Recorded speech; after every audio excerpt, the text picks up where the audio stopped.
Adam, let's start with football. The Tar Heels play at 12 o'clock on Saturday in Scott Stadium. First, Carolina had a long stretch of difficult times in Scott Stadium. 14 straight games they lost. They won in 1981 and they didn't win again until 2010. That is a long time. However, since then, Carolina's 5-2 in Charlottesville. So the last 15 years or so, Carolina's had a fair amount of success there. All the troubles moved down to Atlanta. Yeah, that's right. It's just anywhere Georgia Tech is involved, something bad tends to happen. But so I think that narrative, I mean, for Adam and me, we remember it, and a lot of Tar Heel fans remember it, but I don't really think that's a relevant storyline anymore for Carolina. What is much more relevant, Adam, for the Tar Heels is that they are coming off this very emotional and difficult break with everything that's happened off the field with Tylee Kraft. And now, as is natural and healthy, you start to move forward. And that doesn't mean you forget or don't care or it doesn't affect you. But you do have to get back to your life. And so for Carolina, in this sense, the life is getting back to football. And so how the Tar Heels, not from the X and O standpoint, but from kind of the emotional, just general, their mental well-being, all of that, kind of how they get back into it, I think will be a factor. And then from the football perspective, Mac Brown has used the term reset here for this time period. And Adam, I do think the Heels need it on the defensive side in particular.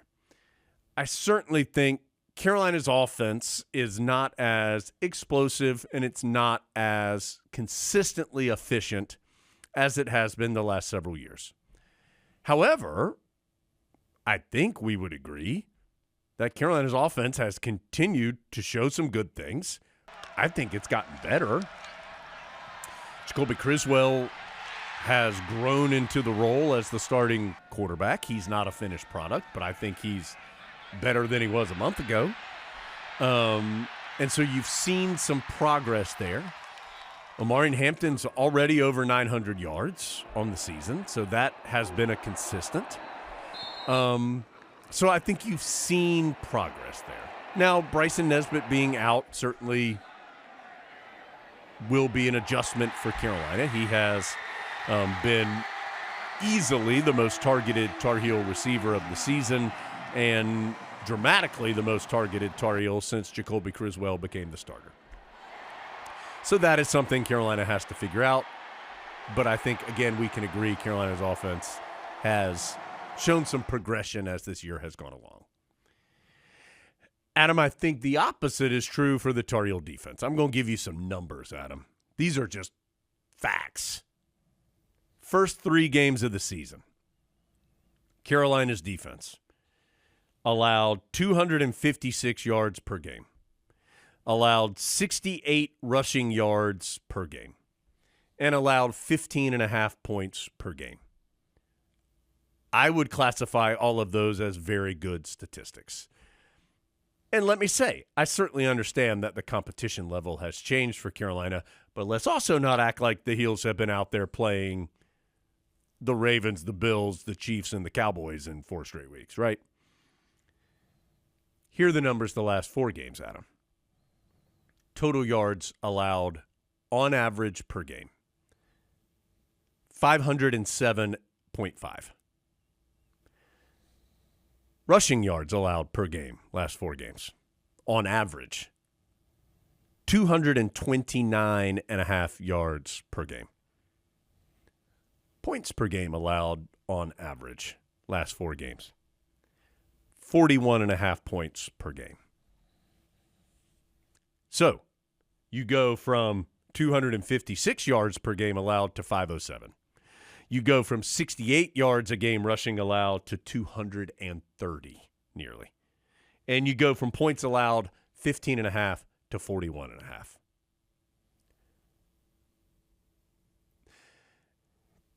Adam, those numbers are stark. That isn't the competition levels getting better so that you're giving up 50 yards more per game. And certainly the James Madison game is in there and affects those numbers, but it happened. So, yes, could Carolina's offense be more consistent? Yes. Did the Tar Heel offense struggle in the second half at Duke and help allow the Blue Devils to come back? Yes. Has Carolina's offensive line been beat up, which I think has hurt some of the production, particularly in the sense of giving Criswell enough time to throw? Yes. But, Adam, those numbers, just like Shakir's hips, Adam, they don't lie. Those are pretty dramatic, and to me, tell the story of games 1 through 3 versus games 4 through 7. Yeah, that was a lot right then. So, but I think it speaks to what you said that, like, we understand that the offense is probably not as good as it was the last couple years under the direction of Drake May, but we still have a pretty clear idea of what the offense is. The Tar Heels do have Amarian Hampton, one of, if not the best tailback in the conference. They have a good quarterback in Jacoby Criswell, and they're capable of scoring. Well, Carolina in the national rankings is still top 50 in rushing offense, passing offense, scoring offense, and total offense. And top 30 in rushing, scoring, and total. So, I mean, no, it is not elite, but it's still well above average in as far as the stats are concerned. Well, and you might be thinking, well, top 50, I don't know how good that is. But if you put top 50 offense with the defensive numbers from the first 3 games that you said, that's enough to be a winning team and probably compete to win the Atlantic Coast Conference. But if you put top 50 offense with the defensive numbers you said from the last 4 games, that's good enough to get the exact results that you've seen. Well, and again, like, these are the exact rankings. This is before all the, like, midweek mess. So, like, the Tuesday and Wednesday games. So these numbers, you may have adjusted a little bit depending on, how Liberty falls into play. Yeah. What's going on with Kennesaw State? Yeah. Tar Heels were 29th in the country in total offense, 30th in rushing offense, 53rd in passing offense, 38th in scoring offense. So, again, not elite, but well above average in college football. Because remember, there's 130 whatever teams. But it really is perplexing that we're 7 games in, and I don't think anyone has a firm grasp on what the defense is. Well, here's the national rankings for the defensive stats. Total defense, 101st. Rushing defense, 87th. Passing defense, 99th. Scoring defense, 106th. And that's with the first 3 games of good stats, of course, as part of those stats. I mean, the problem is that the numbers are what the numbers are. Yeah. And that's why the record is what the record is. Yes. The positive news is you're playing an opponent on Saturday in Virginia who's not overwhelming in any of those categories, just like the Tar Heels have not been. So that it just, I mean, Adam, we've said this before. The Tar Heel defense just has to be better for Carolina to be as good as it wants to be. I think also, and we've heard a lot about making a play, make the winning plays. And I've said it myself. And Mac Brown had said it. Like, at some point, you've got to catch the ball in the end zone that would give you a lead at the end of the game compared to having to kick a field goal to tie the game. At some point, you have to get the call properly and be in the right place before the ball is snapped to avoid giving up a 68-yard touchdown run. And that's not on one person or one player or one coach, or it's all of it. Like, all of that has to be better to make the individual things be better. Does that make sense? Like, it's at some point, you've got to make the right coaching decision, coaching call in the right moment, and you as a player have got to make the play in the right moment. And I think that's ultimately, in addition to the defense really struggling over the last month, Carolina just hasn't made the play in the moment. That's it. So you got to make the play because, Adam, I feel like I'm banging my head against the wall. Carolina can win every single game it has left. There is not one game on Carolina's schedule that you look at and go, whoo, Tar Heels are going to be severely outmatched, or, whoo, Tar Heels are 100 times better than this team. Every one of these games is the exact same. It will be the exact same. Just pour it all into a pot. Virginia, Florida State, Wake Forest, Boston College, NC State. It's a big old pot of the same thing. It's a big old gumbo of average teams. Gumbaverage is what it is, Adam. So go make the winning plays. That's the charge. Go make the winning plays. I think the most perplexing thing is it's not like it's one or two individuals who you could point to and say, like, well, consistently when Carolina loses, the other team's picking on that defensive back who's giving up those touchdowns, or like this guy keeps fumbling the ball, or that guy's throwing interceptions. It's become a characteristic of the team, which I think makes it so hard to figure out where it's going to come from, because it could be anyone that just contributes to these losses. And I know it's frustrating to watch as the fans. I have to think it's probably frustrating to coach. I'm 100% sure it's frustrating for the players involved, because they didn't put in all this time to have that be a characteristic of 2024 North Carolina. But at some point you do need, whether it's a veteran player or someone, to step up and say, this is not who we want to be. And what Jones just said, Carolina is as good as all these other teams. Well, go out and prove it, so that at the end of the year, we're not sitting here going, well, the Tar Heels were 3-9, but honestly, I think they're probably as good as like 7 of those. That doesn't count. Right. That's right. Like, I truly do think Carolina is better than 3-4, but their record is 3-4 because they've earned 3-4. And so they're 3-4. And yes, they've got to be the ones to go do it and turn it around. And I mean, Adam, is so Carolina's 0-3 in conference play. They haven't been 0-4 since 2017, when they started 0-6 that year in conference play. They have lost 4 straight games. If they lose another, it would be 5 straight. They haven't done that since they lost 6 in a row in 2018. So all of this is pre-Mac Brown 2.0. Mac Brown has, the last time Mac Brown lost 5 consecutive games as a coach, 1989. His second year in Chapel Hill, the first go-round, when Carolina won its first game, I believe, against VMI, and then lost 10 consecutive games, and many of them were not close. So, but like, this team is not 1989 Tar Heels, and I know there are plenty of people who don't know because maybe they weren't born or weren't paying attention. Like, that team was awful. No offense. Joe Yock, Deems May. Like, I mean, but that team was bad. You can all turn out to be great radio analysts. Yes. Just weren't great on that team in that year. That team was bad. And a lot of those guys then became the cornerstones and foundation of the teams that got good.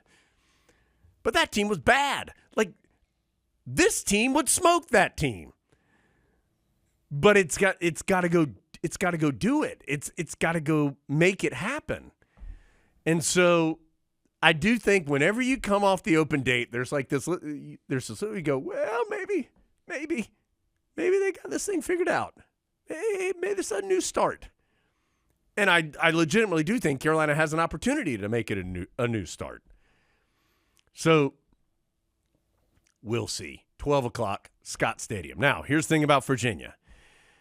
They have not been very good the last couple years. I think they're better this year. This is the best Tony Elliott version of Virginia. He's in his third year. I mean, if they win this game, that'll give them 5 wins. It'll be the first time since 2020 that they've had at least 5 wins in a season. So that should tell you where Virginia's been. Now, having said that, they beat the Tar Heels last year. I think Virginia's offense is pretty good. They've got multiple guys, but 2 main backs, Kobe Pace and Xavier Brown, both of which have been there. And Pace is kind of the bigger dude, and Brown's the explosive guy. They each have 366 yards rushing on the season exactly. But they're good. It's a good rushing attack. They've got a terrific wide receiver, one of the best in the league, and Malachi Brown Malachi, and I'm blanking on his last name. That's how good Benja. he is. That's right. And Benja Williams, he's an excellent running back there for Virginia. Malachi Fields, I'm totally blanking. Malachi Fields is, and he's terrific. 6'4", 220, but can run. Like, he's legit. They use their tight ends well, and they've used their tight ends well against Carolina. I mean, Sackett Wood hurt Carolina 2 years ago up in Charlottesville, had one of his best games, and he's in the mix there at one of the tight ends. They do a lot of right things, I feel like, on offense for who they are. And, of course, Tony Elliott's an offensive guy. I mean, he was an offensive coordinator. And hit the danger button at him. Anthony Calandria, their quarterback, feels as though he is allowed to run. And that's trouble for Carolina.